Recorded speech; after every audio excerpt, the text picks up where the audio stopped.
Magandang araw mga Aldab Nation! May panibago na naman po akong update para sa inyong lahat. Pero bago natin ito umpisahan ay huwag niyo munang kalimutan na mag-subscribe sa aking YouTube channel at i-click mo na rin ang katabing bell button para maging updated ka sa mga latest videos na ia-upload ko. At kapag umabot na ng 100,000 subscribers ang aking channel ay may sorpresa ako para sa inyong lahat.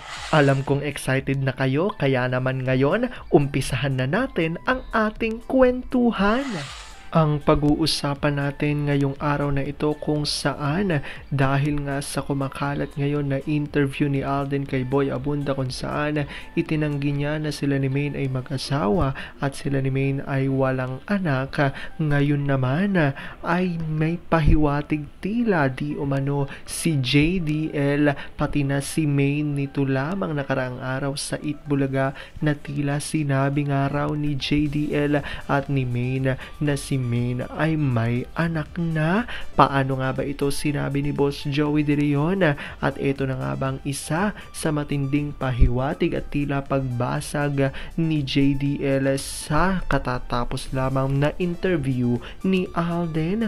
Gaano nga ba ito katotoo at may sapat nga bang ebidensya ang makakapagpatunay rito? Well, yan ho ang ating aalamin at pag-uusapan ngayong araw na ito. Pero bago ho yan ay bibitinin ko muna kayo ng kaunting-kaunti lamang kung saan magbasa muna tayo ng mga nakakatuwang post ni My Name is Theo01 sa Twitter.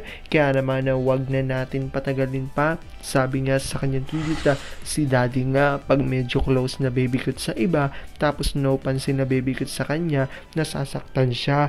Pagsabihan agad ni Mimi baby cute na puntahan niya si daddy at makipag-play dahil tampo na daw. Takbo agad baby cute, sabay sampa sa likod ni daddy, kiss agad, airplane agad siya ni daddy tapos hug niya super tight. Mimi, ba't lagi na lang si playmate kiss mo at saka karga mo, ba't hindi na baby cute?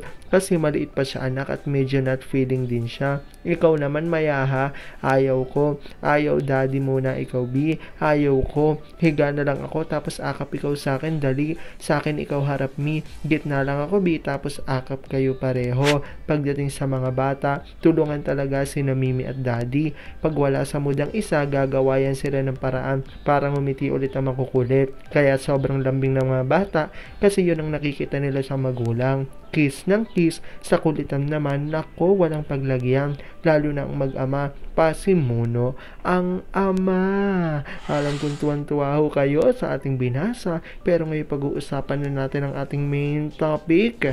Oops! Wait lang, saglit lang to. May ipapaalala lang ako para sa mga bago pa lang sa aking channel. Huwag niyong kalimutan na mag-subscribe sa aking YouTube channel at i-click niyo na rin ang notification bell para lagi kayong updated sa mga latest videos na ia-upload ko at para maging parte na rin kayo ng aking Fanatics channel family. Well, alam kong super excited na kayo sa ating kwentuhan, kaya naman dumako na tayo sa ating main topic.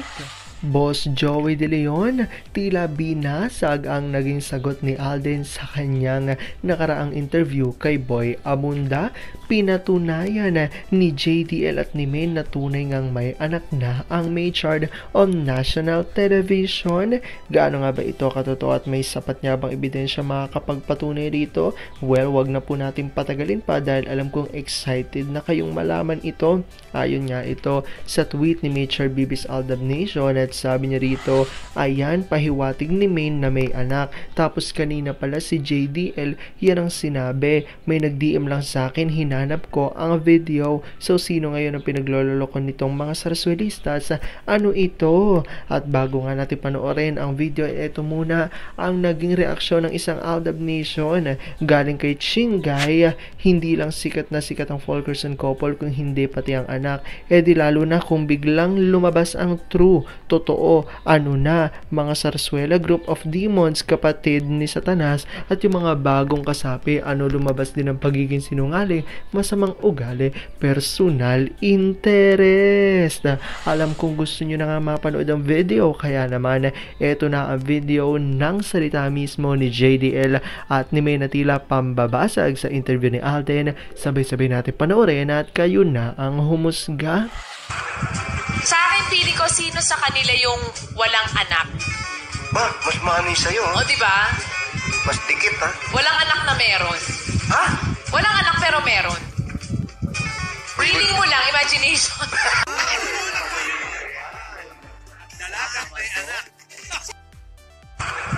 Sa akin, pili ko sino sa kanila yung walang anak. Ba, mas maano yung sa'yo, ha? O, di ba? Mas dikit, ha? Walang anak na meron. Ha? Walang anak pero meron. Reading mo lang, imagination.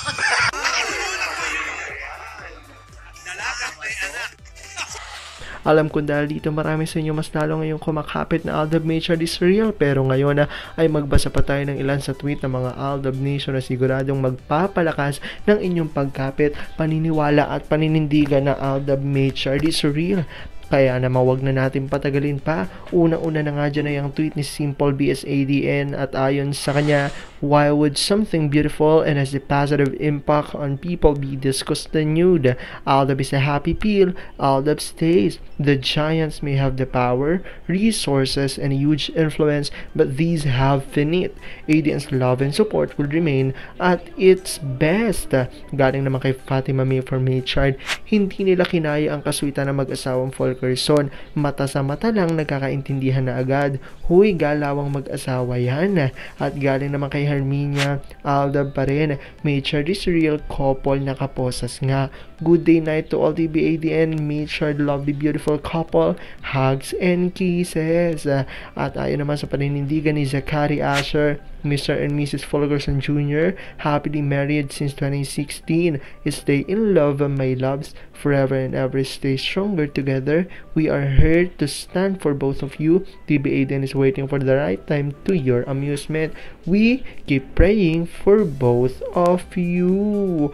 Alam ko dahil dito marami sa inyo mas lalo ngayong kumakapit at naninindigan na Aldab Maychard is real. Pero sabi nga natin na kahit na ano paman ang maging desisyon ni na Alden at Maine sa kanilang buhay karera at buhay pag-ibig, ay kailangan natin itong tanggapin at suportahan sila ng buong buo dahil yun ang kanilang deserve. At yan nga ho ang aking update for today's video. Maraming salamat sa panonood at pagtapos sa video ito. Kung nakapag-subscribe ka na, welcome sa Fanatics Channel family. Kung hindi pa naman, huwag ka nang mahiya, mag-subscribe ka na. Pindutin mo na yan. I-click mo na rin ang katabing bell button para makatanggap ka ng notification kapag may bagong update para sa iyo. Para naman sa parte na ng aking pamilya, punta lang sa aking channel at i-click ang videos para mapanood mo at malaman mo pa ang mga nakaka-good vibes at nakakakilig na fresh news about Maychard.